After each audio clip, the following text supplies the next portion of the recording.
Hello students, आज हम NMR spectroscopy का थर्ड लेक्चर पढ़ेंगे। थर्ड लेक्चर है आज हमारा।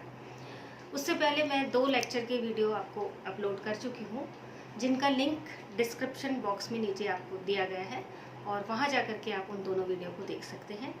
जो फर्स्ट वीडियो है उसमें मैंने बेसिक कंसेप्ट बताए हैं और जो सेकेंड वीडियो है उसमें शील्डिंग और डीशील्डिंग इफेक्ट को समझाया है। आज थर्ड वीडियो में हम किसी कंपाउंड में उपस्थित प्रोटोनों के बारे में पढ़ेंगे। आपको पता है कि NMR spectroscopy proton NMR spectroscopy protons की स्पेक्ट्रोस्कोपी है। ये प्रोटोनों की संख्या को बताता है, किसी कंपाउंड में प्रोटोनों की संख्या को बताता है, डिफरेंट टाइप भिन्न प्रकार के प्रोटोनों को दिखाता है। किसी कंपाउंड में जितने प्रकार के प्रोटोन होते हैं वो एनएमआर स्पेक्ट्रम में उतने ही प्रकार के सिग्नल देता है। अब एनएमआर स्पेक्ट्रोस्कोपी के आधार पर जो प्रोटॉन्स हैं वो 2 तरह के होते हैं, एक तो इक्विवेलेंट प्रोटॉन, दूसरी non equivalent proton. Equivalent proton क्या होते हैं? इक्विवेलेंट प्रोटॉन वो प्रोटॉन है जिनका कि इलेक्ट्रॉनिक एनवायरनमेंट सेम होता है, एक समान होता है। ये जो इक्विवेलेंट प्रोटॉन है ये एनएमआर स्पेक्ट्रम में एक ही जगह पर सिग्नल देते हैं, एक सिंगल सिग्नल देते हैं। और जो नॉन इक्विवेलेंट प्रोटॉन होते हैं उनका इलेक्ट्रॉनिक एनवायरनमेंट अलग अलग होता है और वो एनएमआर स्पेक्ट्रम में अलग अलग पोजीशन पर सिग्नल देते हैं। अब इक्विवेलेंट प्रोटॉन जो है वो क्या है, कैसे है, उसे हम यहाँ एग्जाम्पल के आधार पर देखेंगे। इक्विवेलेंट प्रोटॉन का इलेक्ट्रॉनिक एनवायरनमेंट सेम होता है, वो एक ही जगह पर सिग्नल देते हैं, एक ही सिग्नल को वो दिखाते हैं और जो केमिकल जो मैग्नेटिक फील्ड है वो उसके एक ही स्ट्रेंथ पर वो एब्जॉर्ब होते हैं। अब इक्विवेलेंट प्रोटॉन को हम होमोटोपिक प्रोटॉन भी कहते हैं। तो होमोटोपिक प्रोटॉन या इक्विवेलेंट प्रोटॉन एनएमआर स्पेक्ट्रम में एक ही पोजीशन पर एक ही सिंगल सिग्नल देते हैं। अब इसका हम एग्जांपल देखते हैं। ये है CH3 और CH3। यहाँ पर इस कार्बन से 3 प्रोटॉन जुड़े हुए हैं, इस कार्बन से 3 प्रोटॉन, यहाँ पर टोटल 6 प्रोटॉन हैं। अब इन 3 प्रोटोनों का केमिकल एनवायरनमेंट और इन 3 प्रोटोनों का केमिकल एनवायरनमेंट सेम है, क्योंकि ये 3 प्रोटॉन इस कार्बन से जुड़े हुए हैं और ये कार्बन इस कार्बन से जुड़ा हुआ है। इसी तरह ये इस कार्बन के 3 प्रोटॉन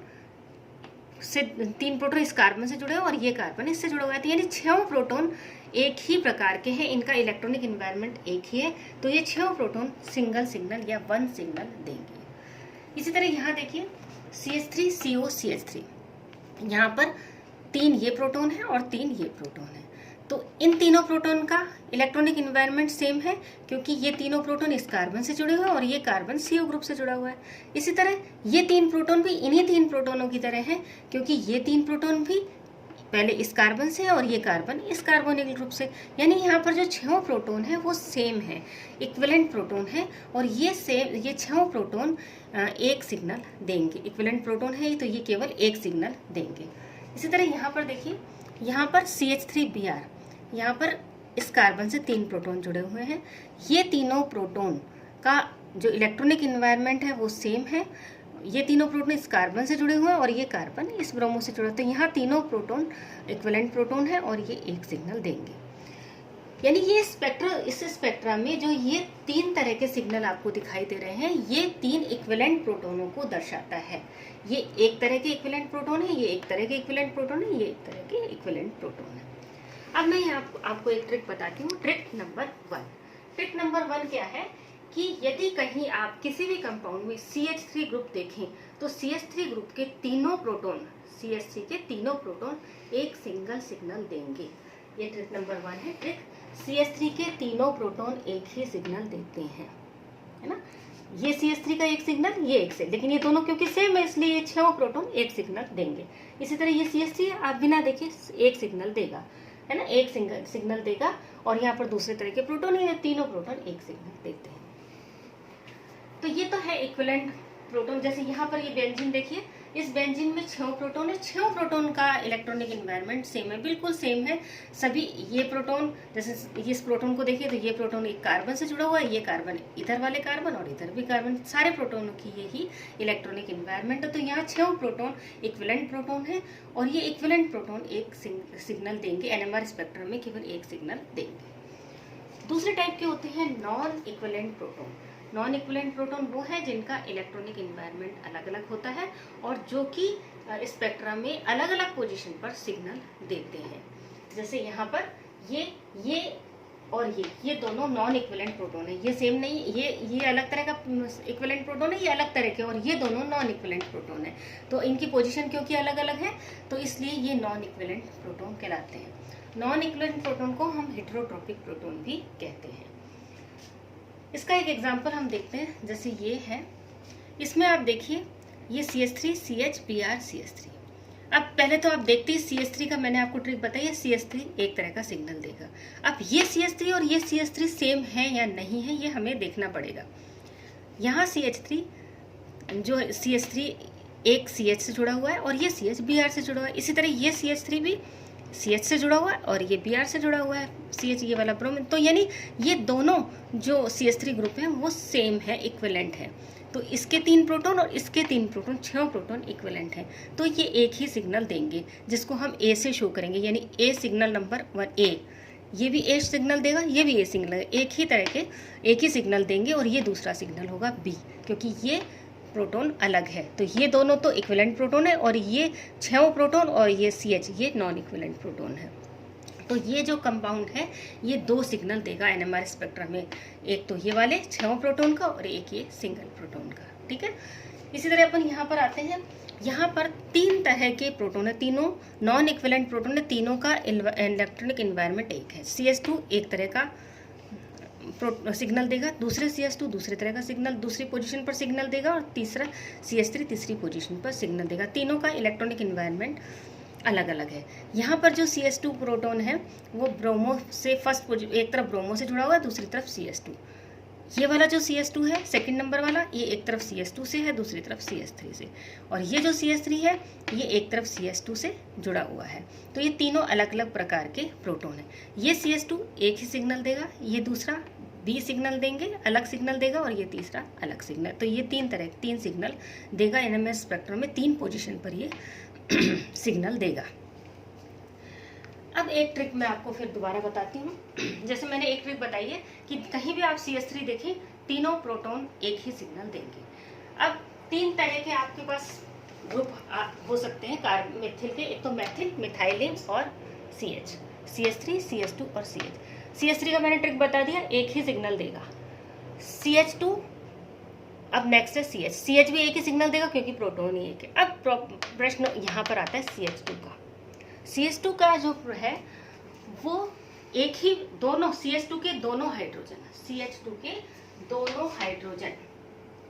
ये जो CH2 है इसके दोनों हाइड्रोजन एक ही सिग्नल भी दे सकते हैं और 2 अलग अलग सिग्नल भी दे सकते हैं। तो ये जो इनको हम हेटेरोट्रोपिक प्रोटॉन भी कहते हैं। CH2 के जो प्रोटॉन है हेटेरोट्रोपिक प्रोटॉन, ये 2 तरह के एनेंशियोट्रोपिक और डायस्टीरियोट्रोपिक।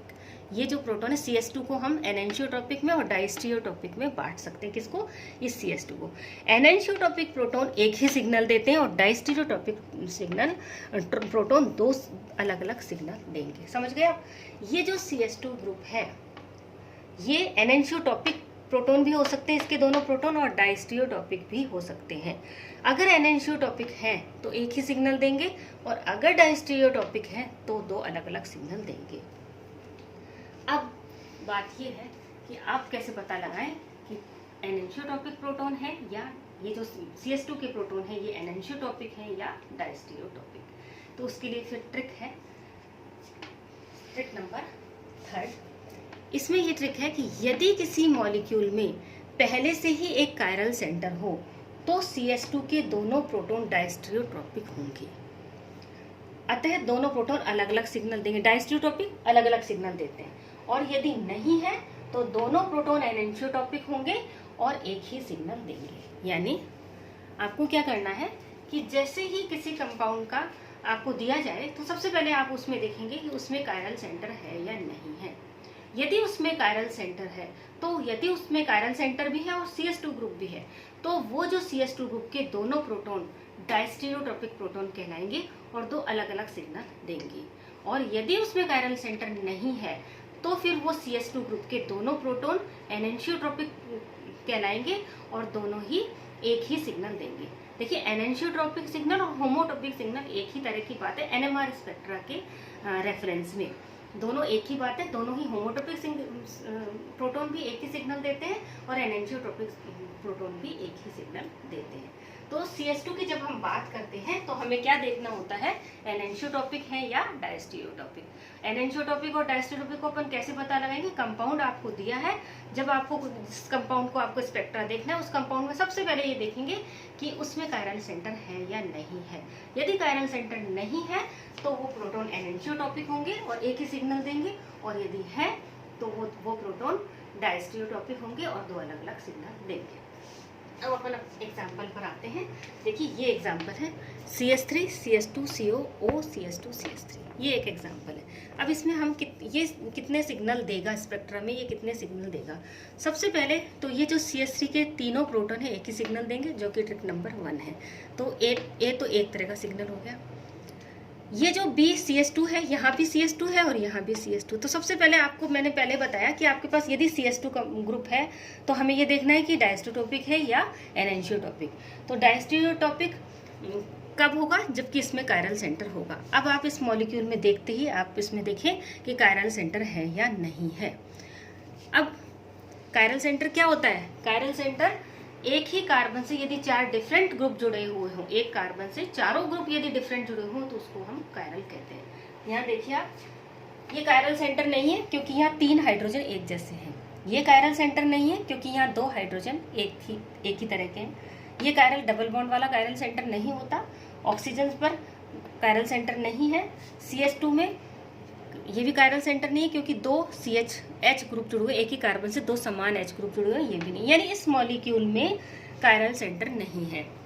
कायरल सेंटर नहीं है तो जो CS2 ग्रुप इसमें प्रेजेंट है, ये 2 CS2 ग्रुप, ये कौन से होंगे, एनेंशियोट्रॉपिक। और एनेंशियोट्रॉपिक के दोनों प्रोटॉन, CS2 के दोनों प्रोटॉन एक ही सिग्नल देते हैं। तो ये है, ये भी एक सिग्नल देगा, ये CS2 भी, और ये भी एक सिग्नल देगा। अब प्रश्न ये उठता है कि ये दोनों जो सिग्नल हैं दोनों अलग अलग सिग्नल देंगे या एक ही सिग्नल देंगे। तो क्योंकि दोनों का इलेक्ट्रॉनिक इन्वायरमेंट अलग है, इस वाले का इलेक्ट्रॉनिक इन्वायरमेंट कैसे, ये एक तरफ O से जुड़ा हुआ है, दूसरी तरफ CS3 से जुड़ा हुआ है, और ये एक तरफ CS3 से जुड़ा हुआ है, एक तरफ CO से जुड़ा हुआ है। तो ये दोनों अलग अलग सिग्नल देंगे। अब A सिग्नल, दूसरा ये सिग्नल B, तीसरा ये सिग्नल C और चौथा ये सिग्नल D, ये भी अलग है ना। तो इन चारों का, तो यहाँ पर टोटल सिग्नल कितने आ गए, यहाँ टोटल सिग्नल आ गए 4। इस कंपाउंड में टोटल सिग्नल आ गए 4। नेक्स्ट अपन ये एग्जांपल लेते हैं। इस एग्जांपल में क्योंकि CH2 ग्रुप है ही नहीं तो हमें देखना ही नहीं है कि एनेंशियोट्रॉपिक है या डायस्टीरियोट्रॉपिक है। तो सबसे पहले अब आप यहाँ पर सिंपल इलेक्ट्रॉनिक इन्वायरमेंट के आधार पर आप देख लेंगे। CS3 ग्रुप एक ही सिग्नल देता है, तो ये CS3 के तीनों प्रोटॉन एक सिग्नल देंगे A। इसका इन्वायरमेंट इन सभी से अलग है, ये हो गया B। ये CS3 और ये CS3, इसका इलेक्ट्रॉनिक इन्वायरमेंट अलग है, इन दोनों का इलेक्ट्रॉनिक इन्वायरमेंट अलग है। क्यों अलग है, ये CS3 CO से जुड़ा हुआ है और ये दोनों प्रोटॉन CH से जुड़े हुए हैं, दोनों मेथिल ग्रुप CH से जुड़े हुए हैं। अब इन दोनों मेथिल ग्रुप का इलेक्ट्रॉनिक इन्वायरमेंट सेम है, दिख रहा है आपको। CH3 CH से जुड़ा हुआ है, ये CH3 भी CH से जुड़ा हुआ है, तो ये 6 प्रोटॉन एक ही सिग्नल देंगे। तो A एक सिग्नल ये देगा, दूसरा सिग्नल इस ग्रुप का आएगा और तीसरा सिग्नल इन 6 प्रोटॉन का होगा, यानी ये देंगे 3 सिग्नल। प्रोटॉन NMR स्पेक्ट्रा में ये 3 सिग्नल देंगे। नेक्स्ट एग्जांपल अपन ये देखते हैं। इसमें क्या है, आप देखिए कि इसमें ये वाले 2 मेथिल ग्रुप हैं, दोनों का इलेक्ट्रॉनिक इन्वायरमेंट सेम है, तो ये एक ही तरह के सिग्नल देंगे। इन दोनों का इलेक्ट्रॉनिक इन्वायरमेंट सेम है, तो ये एक ही तरह का सिग्नल देंगे। तो ये टोटल 2 सिग्नल देंगे। कौन कौन से, ये CS3 और इलेक्ट्रॉनिक इन्वायरमेंट दोनों का सेम है, ये CS3 CS2 से जुड़ा हुआ है, ये CS3 CS2 से जुड़ा हुआ है। इसी तरह इन दोनों का इलेक्ट्रॉनिक इन्वायरमेंट सेम है, ये एक तरफ CS3 से जुड़ा हुआ है, एक तरफ CO से, एक तरफ ये CO से, ये एक तरफ CS3 से। ये दोनों, अब यहाँ पर फिर CS2 ग्रुप आ गया ना, तो यहाँ आपको देखना है एनेंशियोट्रॉपिक या डायस्टीरियोट्रॉपिक। तो आप ये, क्योंकि यहाँ पर कोई भी कायरल सेंटर नहीं है, यानी एक ऐसा कार्बन कोई भी नहीं है जिसमें 4 डिफरेंट ग्रुप जुड़े हुए हों, 4 अलग अलग ग्रुप जुड़े हुए हों, तो ये चारों यहाँ पर कोई भी कायरल सेंटर नहीं है, तो ये दोनों जो है CH2 ग्रुप ये एनेंशियोट्रॉपिक होंगे, और एनेंशियोट्रॉपिक होंगे तो वो क्या होगा कि एक ही सिग्नल देंगे। एक एग्जाम्पल और देख लेते हैं अपन यहाँ पर। इस एग्जाम्पल जैसे अपन ये वाला एग्जाम्पल देखते हैं, ये एग्जाम्पल हम देख रहे हैं। अब देखिए, सबसे पहले तो क्या करना है कि इस पूरे कंपाउंड में हमें देखना है कायरल सेंटर है या नहीं है। तो देखिए यहाँ पर एक कायरल सेंटर है, ये कायरल सेंटर ये है। अब कायरल सेंटर जब ये है तो फिर इसमें यदि CH2 ग्रुप प्रेजेंट है, CH2 या तो CH2 ग्रुप या ये ये वाला CH3 CH3, ये भी CH2 का इक्विवेलेंट है, H की जगह केवल CH3 रखा हुआ है, तो वो है। तो देखो यहाँ पर है, लेकिन अब अपन यहाँ सिग्नल की गणना करते हैं, सिग्नल देखते हैं कितने। तो एक तो ये CH3 के सिग्नल एक ही, तीनों प्रोटॉन एक ही सिग्नल देंगे A। फिर ये हो गया B, क्योंकि इसका इलेक्ट्रॉनिक एनवायरनमेंट इस CH प्रोटॉन का H प्रोटॉन का अलग है CH का, क्योंकि यह एक तरफ Cl से जुड़ा हुआ है, दूसरी तरफ CH3 से, तीसरी तरफ से ये आपका कायरल सेंटर भी है, चारों ग्रुप डिफरेंट है ना। तो दूसरे प्रकार का सिग्नल ये होगा। तीसरे प्रकार का यहाँ पर कोई प्रोटॉन ही नहीं है, तो यहाँ पर ये सिग्नल इसके NMR में सिग्नल नहीं देगा।